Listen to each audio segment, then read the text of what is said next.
Hi, good morning, class. How are you today? Good. Before we start, class president, kindly unmute your mic and do the prayer. Amen. Again, good morning, class. Class monitor, may I know who's absent today? Okay, very good. For our next topic is all about electricity.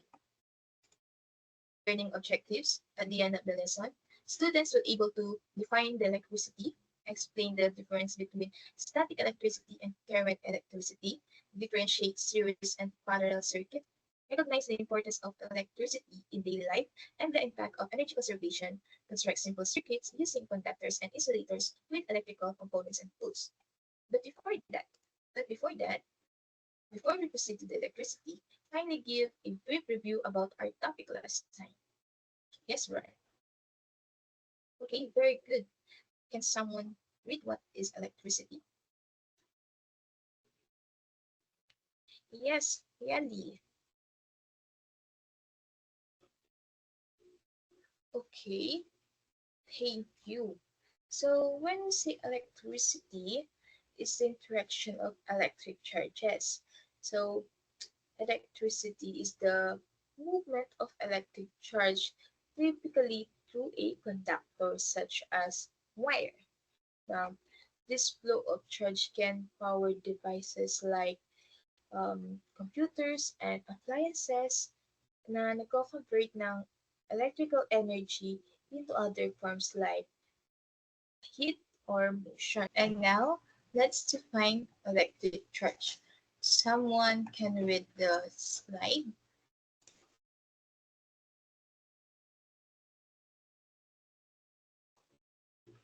Aside from Yeli, yes, Angelo.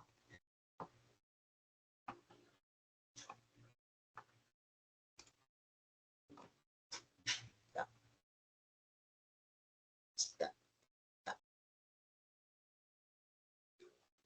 Aside from Yeli, yes, Angelo.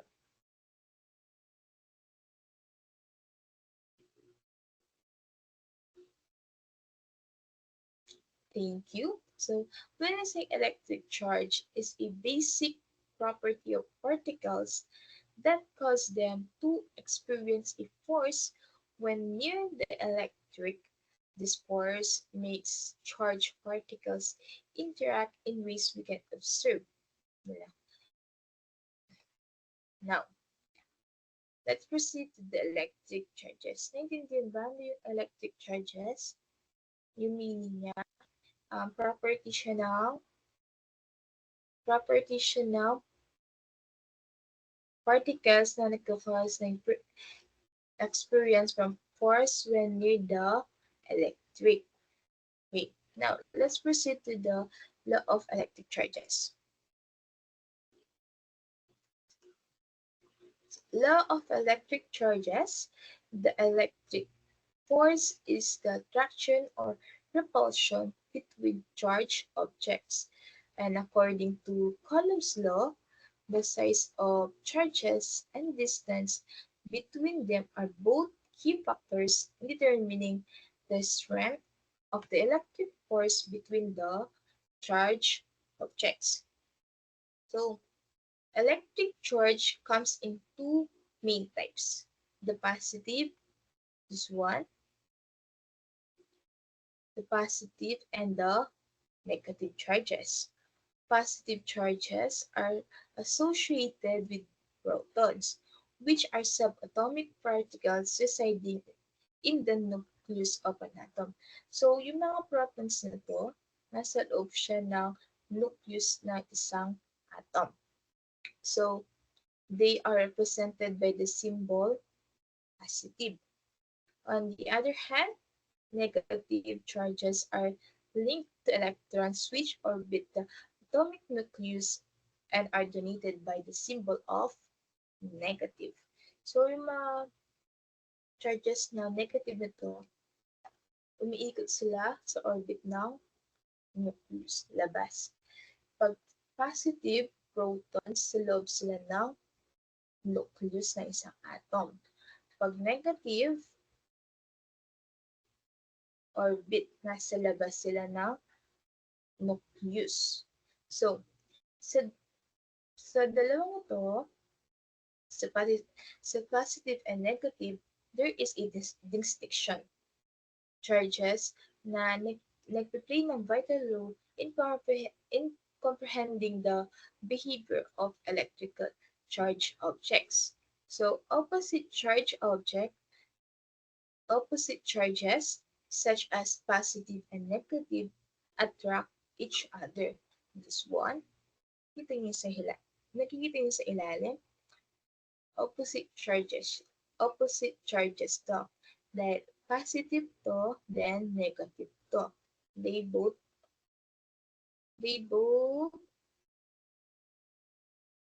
like sila or unlike sign sila. So, pag unlike sign, they will attract. Unlike sign, attract. Okay? Unlike sign, attract. Attract sila. Attract.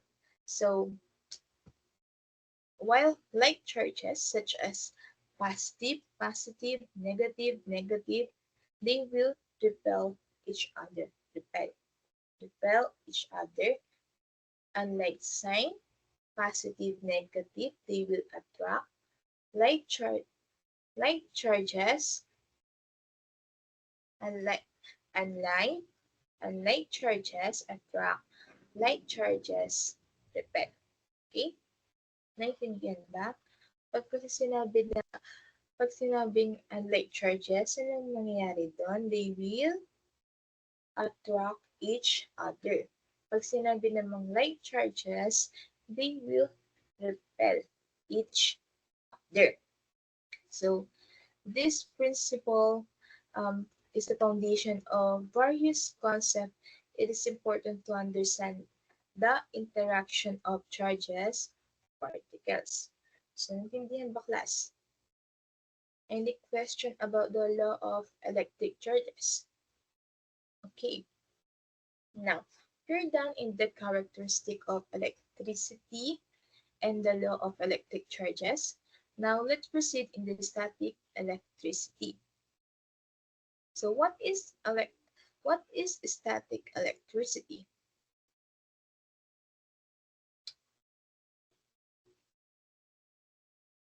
Kindly read, Jessica.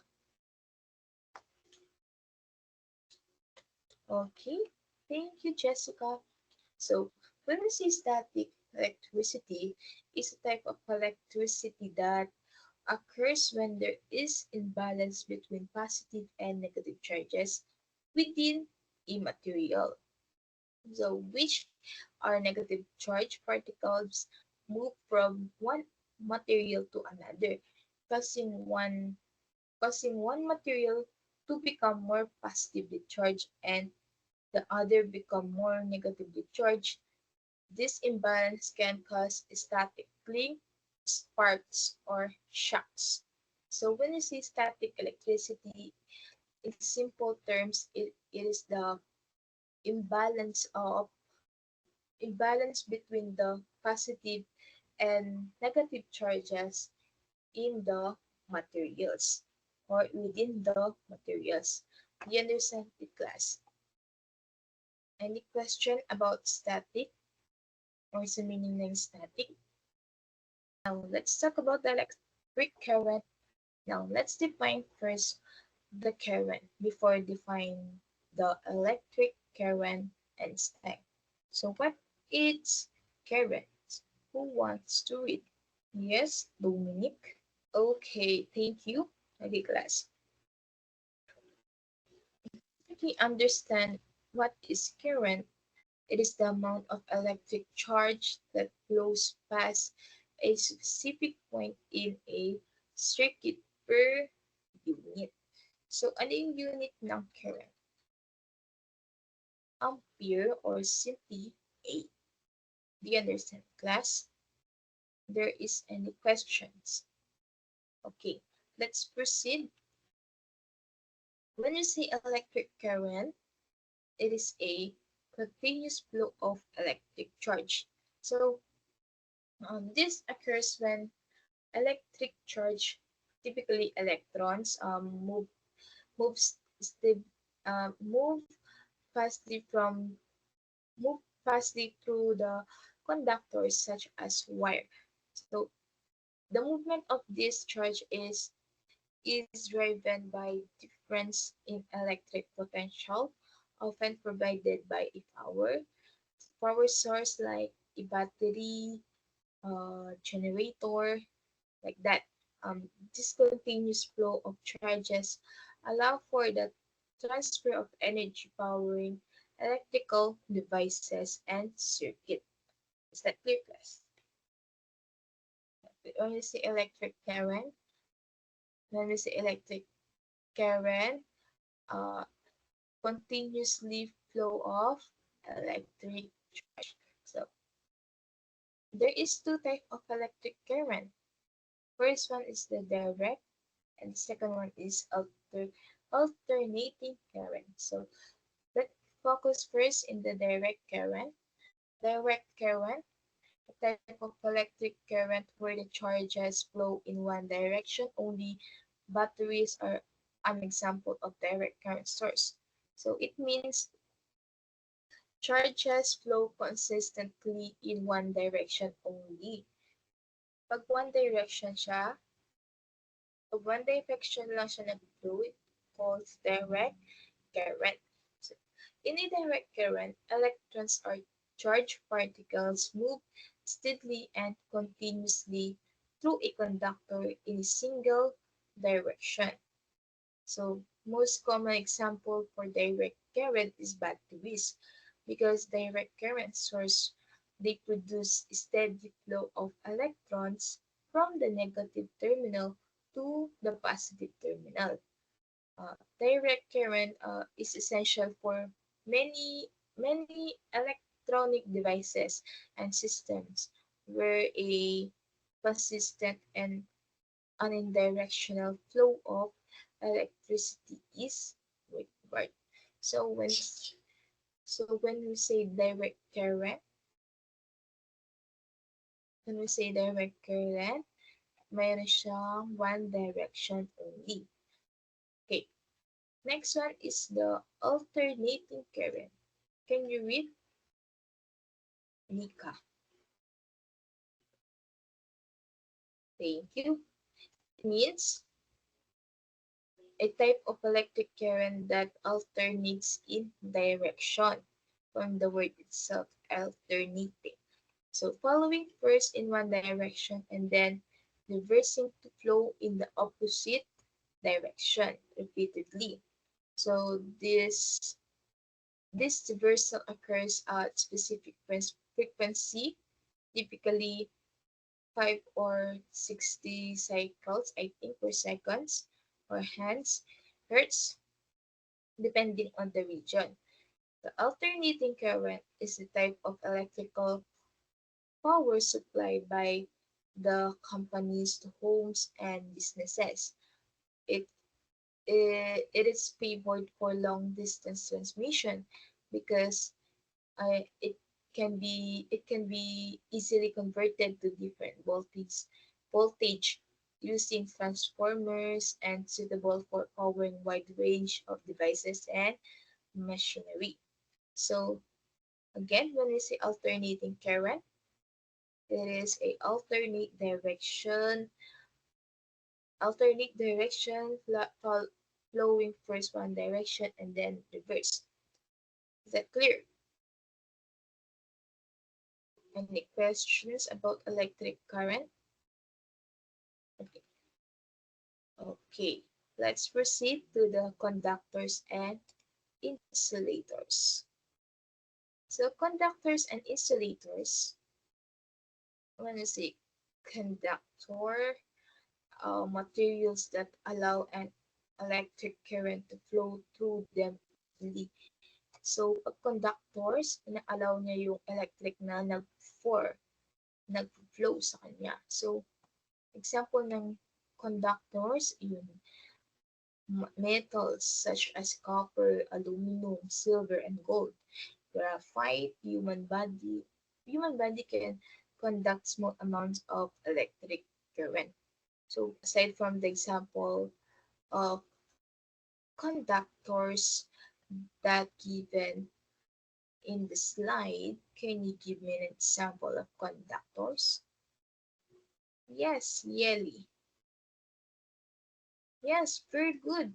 Seawater is also a conductor. What else? Yes, Marian. Steel, very good.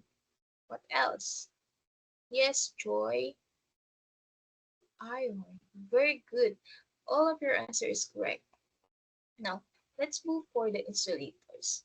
Insulators are materials that resist the flow of electric current. Kung yung conductors, ina-allow niya mag-flow yung mga materials sa insulators naman is nagre-resist siya. So, example ng insulators, rubber, glass, plastic. Aside from that, what other example of insulator? Aside from Yeli, Marian, Angel, Jessica. Yes, Eric. Air. Very good. Other examples? Joy. Wood. Very good. Anything else? Yes, Alex. Paper. Very good. All of your answer is correct. Now, let's move to the parts of electric circuit. So, there are four parts of electric circuit, which the energy source, load, wire, switch. In the energy source, it is created by batteries, positively and negative charges. This one. While the load, a component of circuit that consumes electrical energy to perform functions such as generating light or motions and resists to flow the electric current causing the voltage, while the wires, a low resistant conductor that carries current in a circuit connecting the component. Siya yung nagko-connect sa mga components na to. While the switch is a control switch by circuit connecting these parts connecting two metal pieces. When the pieces touch the circuit close, when they separate, the circuit opens. So when you say switch, as switch control a circuit by connecting or disconnecting. Wires, a low resistant conductor that carries current connecting the components. Load, a component in a circuit that consumes electrical energy to function the lights, um, um, that resist electric current, causing a voltage drop. And lastly, the energy source, which are electric field created by batteries, positive and negatively charged terminals that attract and repels. For our last topic, the type of circuit, two types of circuit, the series and the parallel circuits. When we say circuits, who wants to read? Yes, Yeli. Okay, thank you. When we say series circuit, it is electric circuit in which the components are arranged one after another series. It's a series circuit has only one path along which electrons can flow. So when we say a series circuit, isa lang yung path niya na nagpo-flow yung mga electrons. This one is an example of series circuit, while the parallel circuit, the loads divided the current amount of the different devices, creating a parallel connection. It means it is an electric current in which the parts are arranged so that electrons can flow along more than one path. So, more than one path, yung parallel circuit. You see the difference? Pag series, one path lang siya na nag-flow yung mga electrons, while the parallel, more than one path can that electron can flow. Is that clear, class? Any questions or clarifications? Okay. Before I end this call, can anyone share that what you have learned for this topic? Yes, Angel. Very good. For our next meeting, which is face-to-face class, we'll have a short quiz about our topic for today. After that, for your activity, you will have a laboratory experiment or laboratory activity. Kindly bring the materials that are written on the laboratory sheet that I will send it to you later. You will be grouped in five. Each group will perform a series circuit in our next meeting. This will be the rubrics. Then, also kindly check the assignment that is posted in our Google Classroom that will be submitted next week. Is that clear, class? Any questions regarding our topic? Okay. Kindly open your camera, tab a photo documentation. Okay. 1, 2, 3, smile. One more. 1, 2, 3, smile. Okay. That's all for today, class. Today, and God bless.